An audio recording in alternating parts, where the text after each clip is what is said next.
Anyone who's played Diablo 3 knows of the much-fabled Echoing Fury mace that sold for an ungodly amount of money. It was a weapon of devastating proportions. The near-perfect item was capable of performing huge critical hit damage on an enemy. One lucky player just happened to scoop up the weapon and decided to sell it for $250. It was passed along from user to user for a brief time before someone finally realized what they owned and then jacked the price up to an in-game tally of 40 billion gold, which translates into 14,000 US dollars. The weapon, which was an that dude gave it away for Sorry.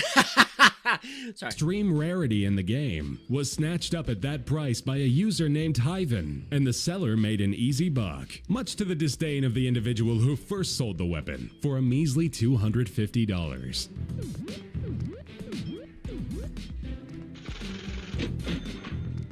Age of Wulin was the most anticipated game in China in 2013. The free-to-play game revolved around the lore of medieval China and martial arts masters. Before its release, the company that created the game held an auction for players to bid on and purchase in-game weapons and armor. Prospective bidders jumped at the chance to grab exclusive items that would give them a head start over other players. Among those weapons was a sword purchased by a gamer for $16,000. The sword, which was the only one created for the game, was said to have incredible power, allowing the player to maneuver throughout the game with ease. Since many Wait.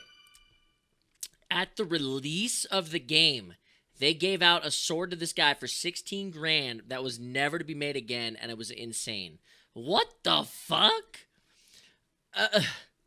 Tech Genius, thanks for the 2 months. Welcome back. This is why you shouldn't make games if you're stupid, you know? Greg John Thomas, thank you for subbing, by the way, dude. Appreciate it, dude. You'll laugh so hard at this video. Listen, I choose the fucking videos here, okay? Okay? You have a big-ass head. You too. Thank you. had already played a beta test version of the game. The game's developer was confident that their auction would produce big money results, though they probably never imagined to make $16,000 off of a sword that doesn't really exist.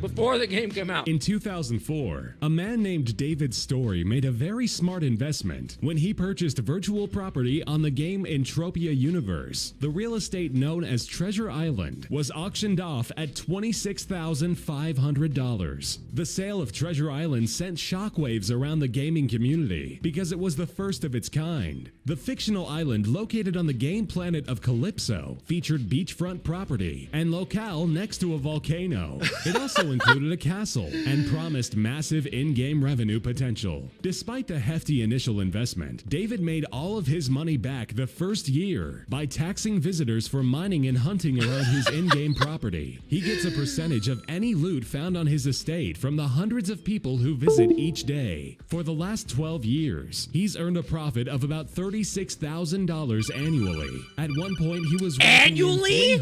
Fucking $100 a day from taxes and estate sales. I thought they were going to say 36K total.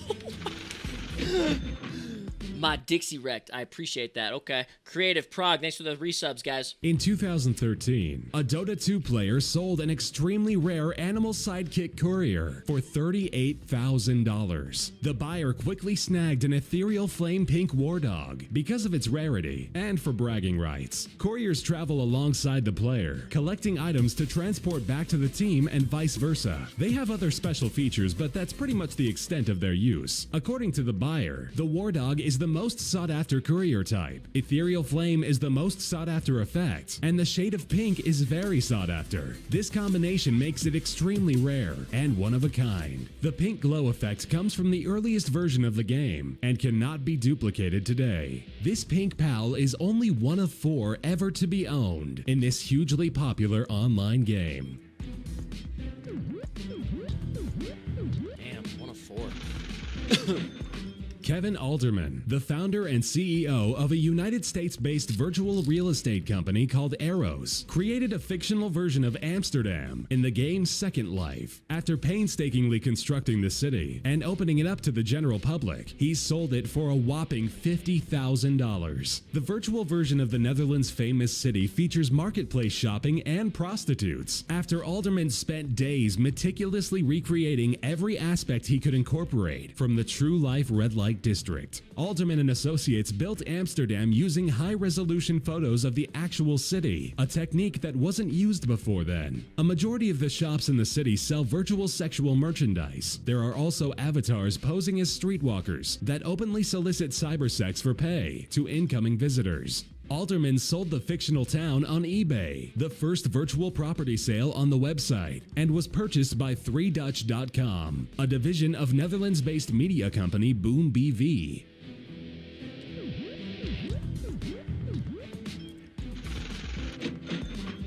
Considered a legendary item in Entropia universe, the green Aatrox Queen egg was purchased from John Never Die Jacobs in 2010 for $70,000. The egg's first appearance in the game came in 2006 with a disclaimer that it would eventually hatch something unseen by the game so far and would be entirely one of a kind. The egg was purchased by David Story, the same man who purchased Treasure Island years earlier, and it eventually hatched Fefox, a large blue dinosaur with immense power that planned to spread more of its kind all across the universe. Players then sought the challenge of infiltrating Fefox nests and analyzing residue to create a toxin to defeat the monster.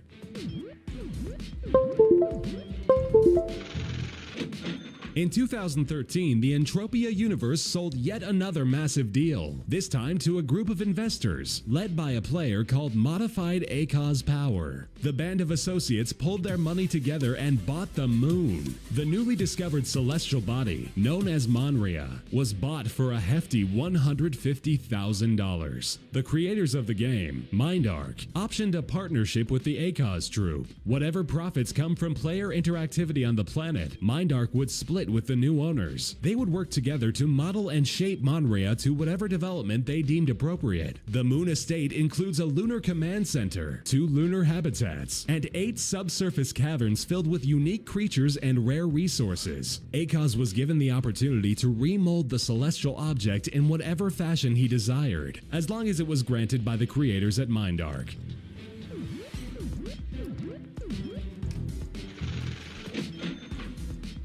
The Crystal Palace Space Station is a fully functional, meticulously crafted bit of virtual engineering that was purchased by user Buzz Eric Lightyear. He paid a total of 3.3 million Project Entropia dollars for the spacecraft. That translates to 330,000 real-world dollars. The station, which orbits the game's infamous planet Calypso, was long sought after and grants the opportunity to open businesses from a piece of real estate that makes other players downright envious. The purchase may be strategic, as the owner stands to make money off the shop transactions. The virtual space station even has biodomes housing rare creatures that players love to hunt. The locale functions as a hotspot of activity, but even with its whopping price tag, it is still not the most expensive thing sold from the Entropia universe.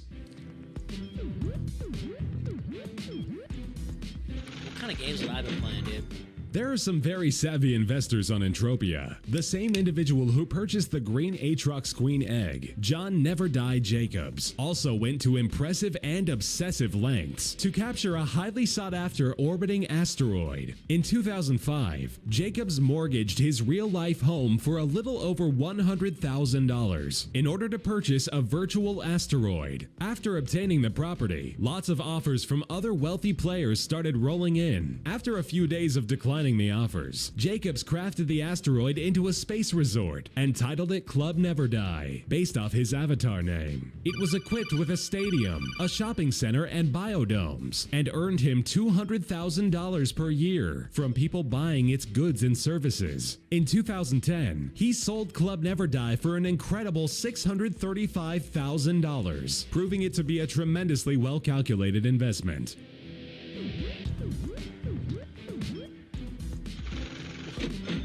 No virtual purchase comes close to matching the deal struck between SEE Virtual Worlds and MindArc, which saw Planet Calypso of the Entropia universe bought for the sensational amount of $6 million.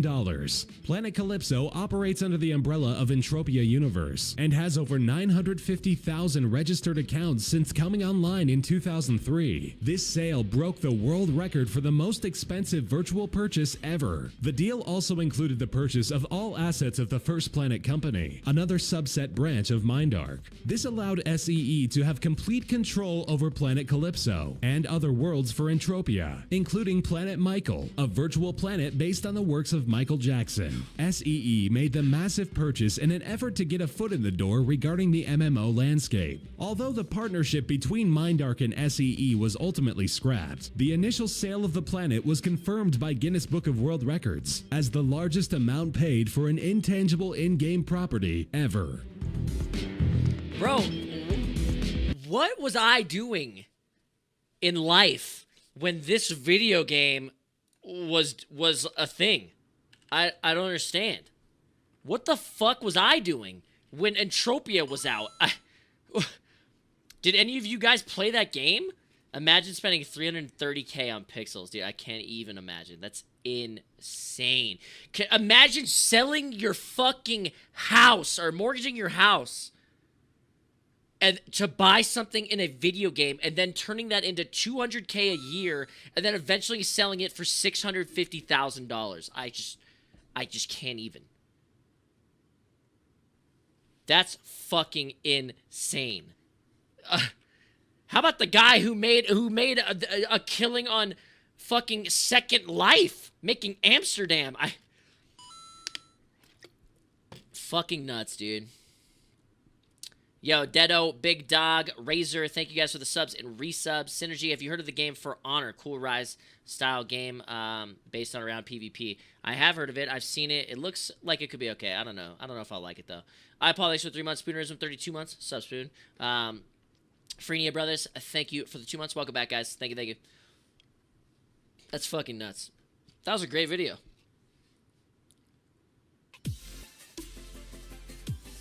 Your friend did that too? What the fuck, man?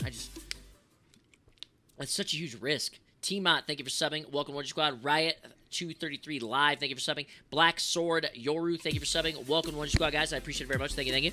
Dude, like, nowadays, you couldn't do something like that because you don't know if the fucking video game's gonna survive. You know what I'm saying? Shit. I